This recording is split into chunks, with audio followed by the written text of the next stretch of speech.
Il y a quelque temps, on a pensé à faire une vidéo sur le coming out, vaste sujet universel qui a déjà été abordé par de nombreux vidéastes avant nous. Conseils pour le coming out, FAQ Storytime Coming out, j'annonce mon homosexualité à ma mère, etc. Bref, un sujet déjà bien exploré.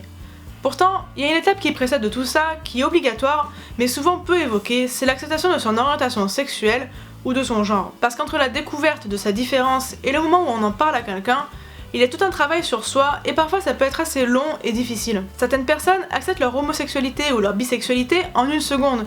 Pour d'autres, ça prendra plus longtemps, des mois, des années, voire toute une vie. Mais qu'est-ce qui peut à ce point faire entrave à l'acceptation de soi? Pour simplifier oralement, on prendra l'exemple de l'homosexualité dans la suite de la vidéo, mais ça marche bien sûr avec toutes les autres sexualités et orientations. Comme tu l'as très certainement constaté si tu as eu l'occasion de vivre dans notre société ces derniers millénaires, c'est une société qui est hétéropatriarcale, cis-sexiste, et de culture judéo-chrétienne, c'est-à-dire basée sur la Bible.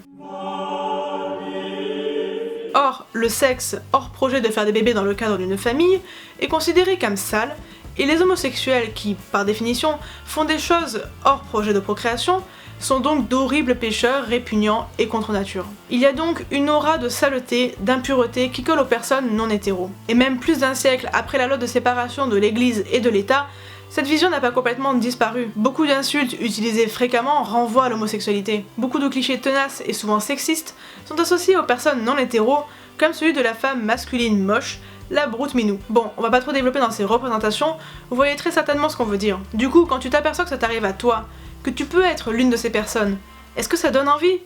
Non, ça fait peur. Personne ne voudrait être une créature dégoûtante et personne ne voudrait être associé à cette saleté. Le premier frein à l'acceptation, c'est la honte. Si tu as eu la chance de grandir dans une famille où l'homosexualité n'est pas une chose honteuse, cette étape a dû être beaucoup plus facile, voire même inexistante. Sinon, il faut le temps de comprendre que ce que tu ressens n'est pas sale. Tu n'as pas à avoir honte de tes attirances. Tu n'es pas une personne dégoûtante. Certaines personnes te diront que c'est le mal, que la non-hétérosexualité ce n'est pas bien. Mais le bien et le mal sont des concepts assez subjectifs. En éthique, il est préférable de parler de juste et d'injuste. Ton orientation sexuelle ne blesse, ni n'entrave les libertés de personne, et implique des personnes consentantes. Ce n'est injuste envers personne, tu n'empêches personne de vivre sa vie. Ce qui est injuste, c'est la société qui te fait te sentir comme un tas de merde parce que tu es différente de celle qu'elle voudrait que tu sois. Ce qui nous amène à la deuxième raison qui empêche de s'accepter, la culpabilité. Coupable de quoi ? Eh bien, même si tu sais que tu es comme tu es, et que tu n'as pas à avoir honte de toi, comment accepter de ne pas être hétéro alors que beaucoup de gens pourraient être déçus? Les parents qui rêvent de bientôt rencontrer leur gendre avec qui tu vas pouvoir fonder une famille, mémé qui s'interroge sur ton absence de copain, bref, les proches sont pleins d'attentes. Et tu te sens peut-être coupable à cause de ça. Pourtant, dans la vie, on décevra sa famille un jour ou l'autre. Pour certains, ça sera un petit truc, et pour d'autres, ça sera un plus gros. Mais décevoir les gens, c'est toujours très désagréable, surtout quand c'est la première fois. Sans compter la possibilité que les gens déçus puissent très mal réagir. On connaît toutes et tous ces histoires d'ados qui ont été foutus à la porte par leurs parents. Alors pour ne pas décevoir les gens et ne pas risquer des remarques, ou pire, le plus simple c'est de se dire qu'on n'est pas concerné. Mais faire l'autruche ne fait pas avancer les choses. D'ailleurs, même les autruches ne mettent pas leur tête dans le sol comme le fait faussement croire cette expression. C'est ainsi que les petites autruches LGBT affrontent courageusement leur orientation sexuelle en face. Attention, je ne dis pas d'aller le dire là maintenant tout de suite à tes proches, mais de séparer ce que tu ressens de toi et ce que les autres veulent que tu sois. Parce que devenir ce que les autres veulent que tu sois, ce n'est pas ça qui te fera te sentir heureux à la fin. Ce serait dommage de sortir avec des gens qui ne te plaisent pas pour ta famille et finalement le regretter. On vient de parler de la famille et des proches qui se sont fait des films sur ton avenir, mais ce ne sont pas les seuls. Il y a une autre personne très importante qui a planifié et imaginé plein de trucs. C'est toi. Tout le monde fait des suppositions sur son avenir depuis tout petit.